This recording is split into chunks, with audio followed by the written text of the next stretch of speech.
Yeah, and I mean, from what I understand, you've had a lot of talent support too, just overall. Because I was reading about a grant you guys were applying for, like the Viva Community Fund, I think, Yes. and you guys got a bunch of votes. We And I did. mean, you were right behind the Royal Ontario Museum as Yeah. far as the votes go. Oh my God, it was such a That was, nerve-wracking and it's exciting yeah, process. nerve-wracking, exciting, and really mind-blowing Yeah. because it's like, we're small, And we we're were super new, new at the time. and the town support and just community and online social support, like we never thought that we would rank that high, and then ending up, I think, like sixth overall in Canada, right, which is great. So, and again, that at that time, that was like an initial ideation idea of the same kind of concept. So like, and to think I think it's 3 or 4 years later, at the time for a Viva Community Fund, we were vying for $100,000, I think. And so to be here like 3 years later with $100,000 donation for that idea is just mind blowing to us. Yeah. So that leads into my next question: who's helping make the new facility possible? Well, hopefully the entire community. Yeah, all right? I would say the entire community right now. Yeah. Well, right, we're looking at I guess several pieces of the fundraising pie. We're hoping that corporate sponsors, can see the vision and recognize the value for the community and support. We already have our first $100,000 donation from Flato Developments, which is fantastic. We're also looking at the Canada Cultural Spaces Fund, which funds initiatives like this across Canada. So, and then of course, community support. So we're believing that, individuals can, each dollar because every dollar counts, right? So when you're trying to raise between $4 and $6 million, right? Yeah, 100%, 100%. That's a big goal, but you guys are a charity, so I mean that is great. Like that is a great thing. Because I mean, from what I understand, that was quite the process in and of itself too. It absolutely was. It was. I mean, we knew in the beginning that was the goal, but then when you have to register as a not-for-profit, operate as such for a year, and then you could begin the process of filing for charity status. And in that process, there are all these I guess let's call them stipulations, right? Guidelines that you need to meet for CRA.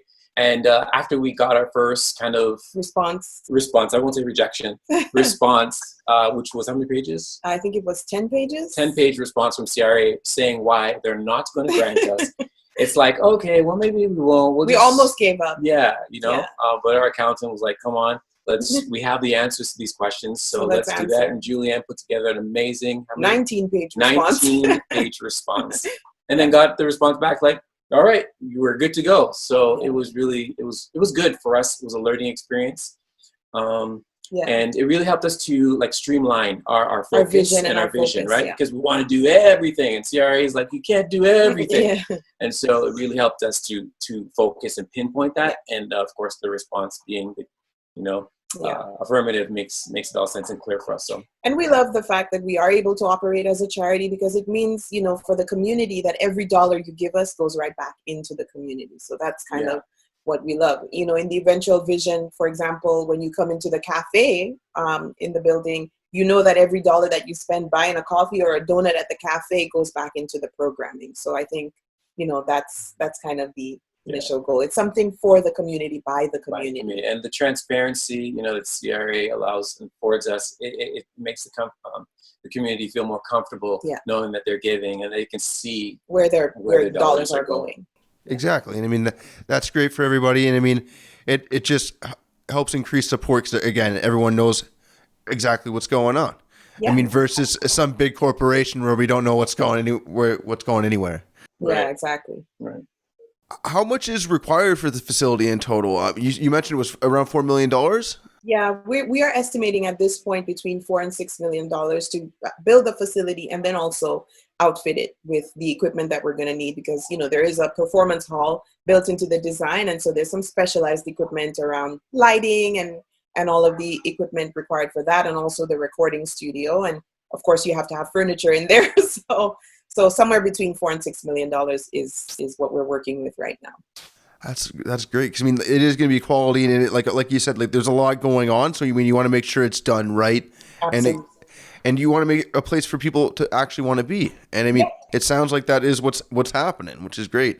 Yeah. And the fact that you're using these containers just allows these kids to see like what can be done. Like, hey, think outside the box. Like, it's a truly creative project. It's really cool.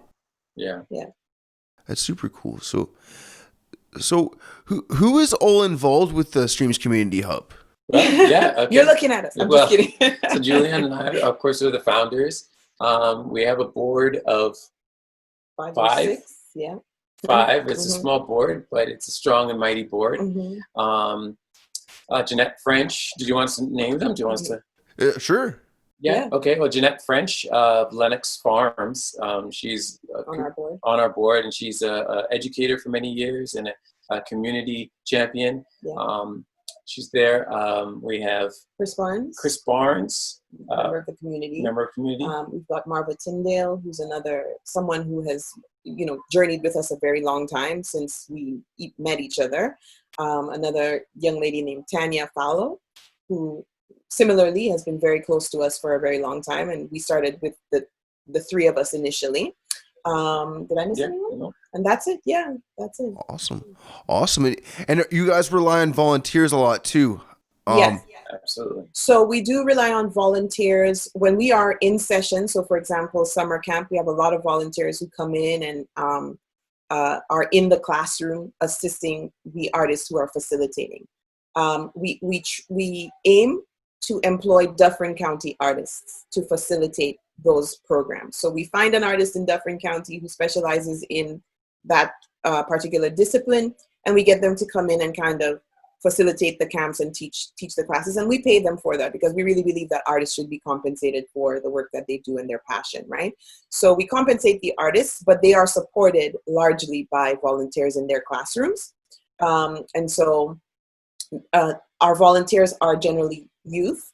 And so that's always good too, because we get their point of view and we really want to hear what they have to say about that space that we're creating, right? So yeah, we're volunteer run, and then all of the administration is handled by a mix of our board and Andrew and I. Awesome. So then you're providing a lot of leadership opportunities to these youth too when they volunteer then, which is great. Yeah, absolutely. Yeah, kids are able to get their volunteer hours. We obviously have a lot of high school kids, but then we also have some like grade 7 and 8s who have the opportunity to kind of like get their feet wet. Yeah. Awesome. So are you currently looking for volunteers? We're always looking and building our database, more so obviously when we're in session. We're always building and just keeping a database of volunteers. We rely also on Volunteer Dufferin website, which is great because it helps get the word out there, and we have had a lot of volunteers come through that Volunteer Dufferin. So. Yeah. Awesome. That is good. 'Cause, I mean, I know that is a great organization that helps a lot of a lot of nonprofits and volunteer-based organizations. So that's great. I'm glad that you're tapped in. Because I mean, not enough people know about that organization. Right. Yeah. I mean, if you ever want to volunteer Dufferin. It's pretty straightforward. Yeah, you can find opportunities there.